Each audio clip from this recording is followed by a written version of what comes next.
Shalom, shalom frères et sœurs, j'espère que vous allez tous bien par la grâce de Dieu. Ce matin, je me suis réveillée avec une parole sur le cœur que j'aimerais partager avec vous. Je vais lire dans Ésaïe 55, du verset 9 au verset 11. Autant les cieux sont élevés au-dessus de la terre, autant mes voix sont élevées au-dessus de vos voix, et mes pensées au-dessus de vos pensées. Comme la pluie et la neige descendent des cieux, et n'y retournent pas sans avoir arrosé, fécondé la terre et fait germer les plantes, sans avoir donné de la semence au semeur et du pain à celui qui mange, ainsi en est-il de ma parole, qui sort de ma bouche. Elle ne retourne point à moi sans effet, sans avoir exécuté ma volonté et accompli mes desseins. C'est une parole pleine d'espoir.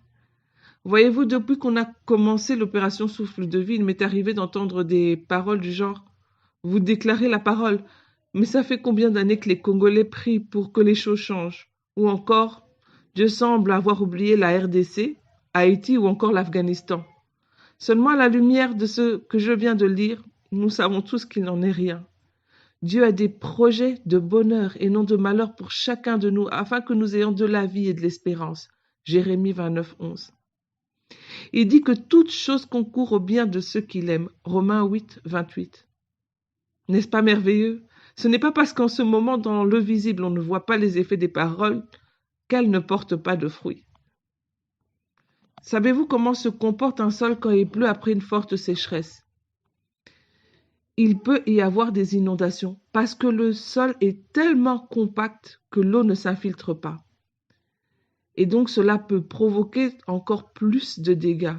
Et Dieu ne veut pas que nous ayons des inondations. Ce qu'il veut, c'est que sa parole produise du fruit, qu'elle arrose le sol, féconde la terre et fasse germer les plantes. Le problème, c'est qu'on est tellement formaté pour fonctionner avec nos sens qu'on ne voit pas tout le travail qui se fait dans l'invisible. Rappelez-vous donc l'histoire d'Élisée et de son serviteur, qui fut effrayé devant l'armée de Syrie. 2 Rois 6, de 15 à 17. Élisée a dû prier pour que les yeux de celui-ci s'ouvrent et qu'il voie la grande armée de l'Éternel qui les entourait.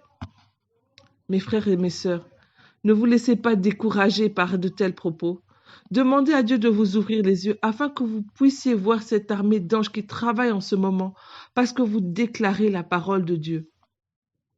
N'oubliez pas, Dieu ne veut pas une inondation, il veut un jardin magnifique. Et pour accomplir cela, des fois, ça prend du temps, surtout quand le sol a été aride un bon moment. Car ce n'est pas une bonne grosse pluie dont ce sol a besoin, mais un arrosage constant et mesuré. Dieu ne nous oublie pas, il nous aime. Je prie que vos yeux s'ouvrent et que vous puissiez entendre le bruit de la pluie. Le sol est en train d'être préparé pour la recevoir. Que Dieu vous bénisse et vous garde.